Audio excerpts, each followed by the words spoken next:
ഉത്സവ അന്തരീക്ഷത്തിലാണ് കൽപ്പാത്തി. ഇന്ന് ദേവരഥ സംഗമം ഉൾപ്പെടെ വിവിധ ചടങ്ങുകൾ നടക്കും. വിനീഷ ചേരുന്നു കൽപ്പാത്തിയിൽ നിന്ന്. വിനീഷ, 2-3 ദിവസമായി വിനീഷ കൽപ്പാത്തിയിലാണ്. എങ്ങനെയാണ് അവിടുത്തെ ഉത്സവം പുരോഗമിക്കുന്നത്?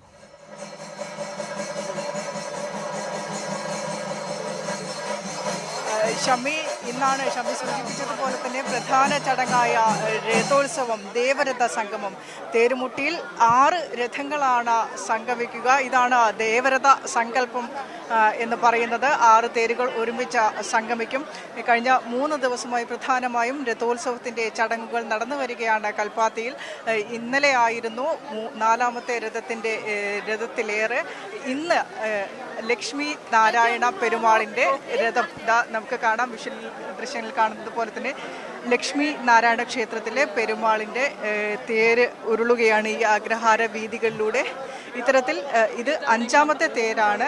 ഇന്നത്തെ ചടങ്ങിൻ്റെ ഭാഗമായി 5ാമത്തെ തേര് ഉരുളുന്നു. ഇതേ സമയം തന്നെ ചാത്തപുരത്ത് പ്രസന്ന ഭഗവതി ക്ഷേത്രത്തിൽ ഗണപതിയുടെ തേരും അഗ്രഹാരത്തിൻ്റെ മറ്റൊരു കോണിൽ അത് ഉരുളുന്നുണ്ട്. ഇതേ സമയത്ത് തന്നെ രണ്ടും ഒരേ മുഹൂർത്തത്തിലാണ് ലക്ഷ്മി നാരായണ പെരുമാളിൻ ക്ഷേത്രത്തിലെ ശ്രീകൃഷ്ണൻ്റെ രഥവും ഒപ്പം ചാത്തപുരം പ്രസന്ന ഭഗവതി ക്ഷേത്രത്തിലെ മഹാഗണപതിയുടെ തേരും ഒരേ സമയത്താണ്, ഒരേ മുഹൂർത്തത്തിലാണ് അഗ്രഹാര വീതികളിലേക്ക് എത്തുക. ഇത് വൈകിട്ട് എല്ലാ തേരും 6, അതായത് 1ാമത്തെ ദിവസമായിരുന്നു ആദ്യ 3 തേരുകൾ അഗ്രഹാര വീതിയെ പ്രദക്ഷിണം ചെയ്തത്. ഈ 3 തേരുകൾ പ്രദക്ഷിണം ചെയ്ത് അഗ്രഹാര വീതികളിൽ തന്നെ ഭഗവാന്റെ ദർശനം ഭക്തർക്ക് നൽകുക എന്നുള്ളതാണ് വിശ്വാസം. ഭഗവാൻ നേരിട്ട് വിശ്വാസികളിലേക്ക് എത്തി നേരിട്ട് ദർശനം നൽകുന്നു എന്നുള്ളതാണ് കൽപ്പാത്തി രഥോത്സവത്തിൻ്റെ ഒരു സങ്കല്പം, വിശ്വാസ ആചാരം എന്ന് പറയുന്നത്. ആ ആചാരപ്രകാരം അത്തരത്തിൽ ഇന്ന് 5ാമത്തെ രഥം, 3ാമത്തെ ദിവസമായ ഇന്ന് 5ഉം 6ഉം രഥങ്ങൾ പ്രദക്ഷിണ വീതികളിലേക്ക് എത്തുന്നു. നേരത്തെ ഇന്നലെ 4ാമത്തെ രഥം എത്തി. ആദ്യ ദിനം 3 രഥം, രഥം, 2ാം ദിനം 1 രഥം, അവസാന ദിനമായ ഇന്ന് 3ാമത്തെ ദിനം 2 രഥങ്ങൾ. അങ്ങനെ 6 രഥങ്ങൾ ഈ അഗ്രഹാര വീതികളിലേക്ക് എത്തുന്നു.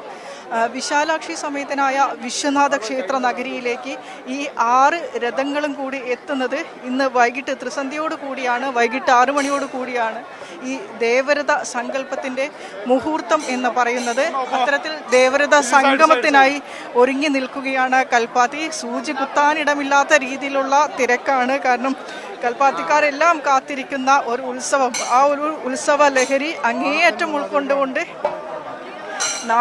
ലോകത്തിൻ്റെ നാനാഭാഗത്ത് തന്നെ ആളുകൾ എത്തിയിട്ടുണ്ടെന്ന് പറയാം. കാരണം അത്രയേറെ വിശ്വാസമാണ്.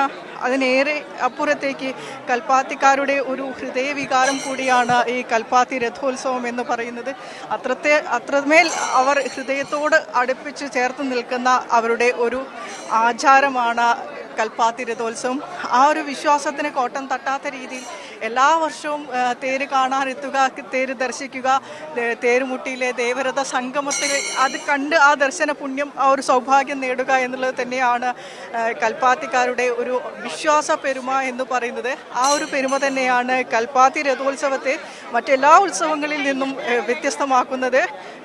നിരവധി ആളുകൾ, നേരത്തെ കാണിച്ചതുപോലെ ഇപ്പോൾ നമുക്ക് ദൃശ്യങ്ങളിൽ കാണാം, നിരവധി ആളുകളാണ് ഈ രഥത്തിന് മുന്നോട്ടുരുളാൻ പോലും പറ്റാത്ത പാകത്തിലുള്ള നിരവധി ആളുകളാണ് ഇവിടെ എത്തിയിട്ടുള്ളത്.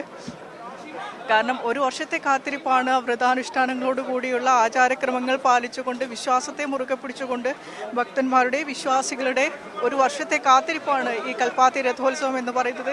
ഒരു വർഷത്തെ രഥോത്സവത്തിന് ശേഷം ആ ഒരു സൗഭാഗ്യ പുണ്യം, ദർശന പുണ്യത്തിന് ശേഷം അവർ അടുത്ത വർഷത്തെ രഥോത്സവത്തിനായി കാത്തിരിക്കുകയാണ്.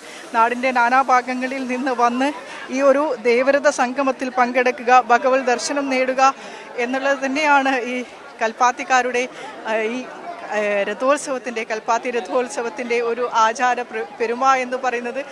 കഴിഞ്ഞ 3 ദിവസങ്ങളായി നമ്മളും വലിയ ഉത്സവ ലഹരിയിൽ തന്നെയാണ്. തെരഞ്ഞെടുപ്പ് നടക്കുകയാണ്. ആ തെരഞ്ഞെടുപ്പിനുള്ളിൽ കൂടെ കൽപ്പാത്തി രഥോത്സവം വന്നു നിൽക്കുമ്പോഴും ആ ഒരു ലഹരിക്ക്, ഉത്സവ ലഹരിക്കും അപ്പുറത്ത് തെരഞ്ഞെടുപ്പിൻ്റെ ലഹരിക്കും ഒട്ടും കോട്ടം സംഭവിച്ചിട്ടില്ല. എല്ലാ സ്ഥാനാർത്ഥികളും ഇവിടെ എത്തുന്നുണ്ട്, ജനങ്ങളുമായി സംവദിക്കുന്നുണ്ട്, വോട്ട് അഭ്യർത്ഥിക്കുന്നുണ്ട്. വൈകിട്ടാണ്, ഞാൻ പറഞ്ഞ പോലെ വൈകിട്ട് 6 മണിയോടുകൂടിയാണ് ദേവരഥ സംഗമം നടക്കുക. ആ ഒരു ദേവരഥ സംഗമത്തിനായുള്ള കാത്തിരിപ്പിൽ തന്നെയാണ് ഈ നാടൊട്ടാകെ. നമ്മളും അതിനുവേണ്ട കൈരളി TV എല്ലാ ദൃശ്യങ്ങളും പ്രേക്ഷകരിലേക്ക് എത്തിക്കാൻ വേണ്ടി പൂർണ്ണ സജ്ജമായി കഴിഞ്ഞു. നിരവധി ഔട്ടുകളുണ്ട്, നമുക്ക് ഹെലിക്യാം ഉൾപ്പെടെയുള്ള സജ്ജീകരണം എല്ലാം തന്നെ ഇവിടെയുണ്ട്. വൈകിട്ട് ദേവരഥ സംഗമത്തിൻ്റെ എല്ലാ തത്സമയ ദൃശ്യങ്ങളും പ്രേക്ഷകരിലേക്ക് എത്തിക്കാനായി കൈരളി TVയും പൂർണ്ണമായും സജ്ജമാണ്. ഷമി, വിനീഷയാണ് കൽപ്പാത്തിയിൽ നിന്ന് വിവരങ്ങൾ നൽകിയത്.